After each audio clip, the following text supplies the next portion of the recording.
नमस्कार, मैं हूं शिवांगी और आप देख रहे हैं सारा सच। आज इस वीडियो में जानेंगे भारत में हुई वो कौन सी डील है जो चीन के लिए सिरदर्द बन सकती है। तो चलिए वीडियो की शुरुआत करते हैं। भारत की अपनी सिलिकॉन वैली अब एक कदम और करीब आ गई है। भारत न केवल अब अपनी लोगों की डिजिटल जरूरतों को पूरा कर सकेगा, बल्कि दूसरे देशों को भी भेज सकेगा। चिप मंगाने से चिप बनाने तक की यह यात्रा अब आधिकारिक तौर पर शुरू हो गई है। वेदांता ग्रुप के चेयरमैन अनिल अग्रवाल ने मंगलवार को ताइवान की कंपनी फॉक्सकॉन के साथ ज्वाइंट वेंचर की घोषणा करने के बाद ये ट्वीट किया। अहमदाबाद के पास बनने वाले इस प्रोजेक्ट पर 1.54 लाख करोड़ रुपए का निवेश होगा। संयुक्त उपक्रम में वेदांता का हिस्सा 60% होगा, जबकि ताइवान की कंपनी की 40% हिस्सेदारी होगी। पिछले कुछ साल में यह भारत में होने वाले सबसे बड़े निवेशकों में से एक है। अपने गृह राज्य गुजरात में होने वाले इस भारी भरकम निवेश पर प्रधानमंत्री नरेंद्र मोदी ने कहा, ये सहमति पत्र भारत की सेमीकंडक्टर बनाने की महत्वाकांक्षा को पूरा करने की दिशा में अहम कदम है। 1.54 लाख करोड़ रुपए का निवेश अर्थव्यवस्था को रफ्तार और नौकरियां देगा। अब आपको बताते हैं सेमीकंडक्टर कितना अहम है। Corona virus, mobile, radio, TV, washing machine, car, fridge, AC, आज के जमाने में शायद ही कोई इलेक्ट्रॉनिक डिवाइस होगी जिसमें सेमीकंडक्टर का इस्तेमाल न होता हो। यानी सेमीकंडक्टर रोजमर्रा की जिंदगी का हिस्सा बन चुका है और उसकी कमी होने पर दुनिया भर में खलबली मच जाती है। दरअसल सेमीकंडक्टर कंडक्टर और नॉन कंडक्टर या इंसुलेटर के बीच की कड़ी है। ये ना तो पूरी तरह से कंडक्टर होता है और ना ही इंसुलेटर। इसकी कंडक्टिविटी या करंट दौड़ाने की क्षमता मेटल और सेरामिक्स जैसे इंसुलेटर के बीच की होती है। सेमीकंडक्टर किसी प्योर एलिमेंट मसलन सिलिकॉन, जर्मेनियम या किसी कंपाउंड जैसे गैलियम ऑर्सेनाइड या फिर कैडमियम सेलेनाइट का बना हो सकता है। सेमीकंडक्टर या चिप को बनाने की एक खास विधि होती है जिसे डोपिंग कहते हैं। इसमें प्योर सेमीकंडक्टर में कुछ मेटल डाले जाते हैं और मटेरियल की कंडक्टिविटी में बदलाव किया जाता है।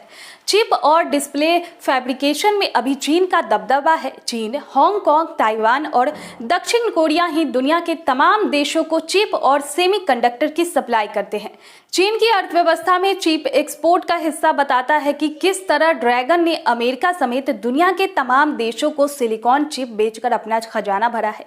चीन और भारत दुनिया की दो सबसे बड़ी आबादी वाले देश है। यही हाल स्मार्टफोन मैन्युफैक्चरिंग में भी है। चीन इस रेस में पहले नंबर पर है और भारत दूसरे, लेकिन हैरानी नहीं होनी चाहिए कि भारत सेमीकंडक्टर का 100% आयात करता है। यानी भारत सालाना 1.90 लाख करोड़ रुपए के सेमीकंडक्टर दूसरे देशों से मंगाता है, जिसमें बहुत बड़ा हिस्सा चीन को जाता है।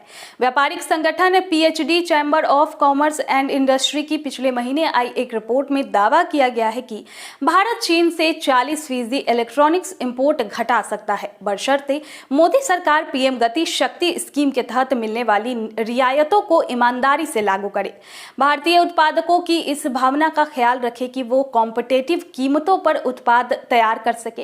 केमिकल्स, ऑटोमोटिव पुर्जों, साइकिल, कॉस्मेटिक, इलेक्ट्रॉनिक्स चीजों का उत्पादन बढ़ाया जाए।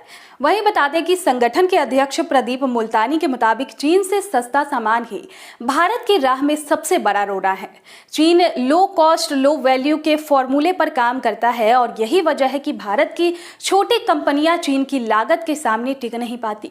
अगर सरकार इन कंपनियों को इंसेंटिव पैकेज दे ताकि वो कंपटीशन में बनी रहे। हालांकि सेमीकंडक्टर सप्लाई चेन की एक बड़ी ताकत बनने के भारत के सपने में चुनौतियां भी कम नहीं है। सेमीकंडक्टर के दिग्गज देशों से बड़ी चिप मेकर कंपनियां को इंसेंटिव देने के लिए जिस तरह से अपना खजाना खोल दिया है, उसमें भारत जैसे नए खिलाड़ी के लिए खेल और मुश्किल हो गया है।